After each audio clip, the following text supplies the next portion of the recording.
25-30 жастағыларға қандай кеңес берер едім? Шынымды айтсам, ешқандай кеңес бермес едім. Себебі кеңес айтып бастасам, қазір өткеніңді еске алып, қандай да бір қателіктеріңді еске түсіп, өзіңді кінәлап, өкінетін боласың. Шынымен де оның қазір ешқандай пайдасы жоқ. Себебі өткен ол өткен. Керісінше саған мына ойды ұсынамын.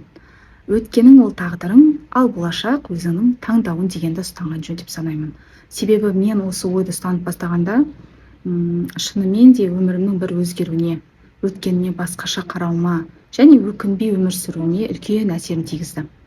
Және өткендегі бір қателіктер, қате таңдаулар деп санағандарымыз бүгінгі бізді қалыптастырды шынымен.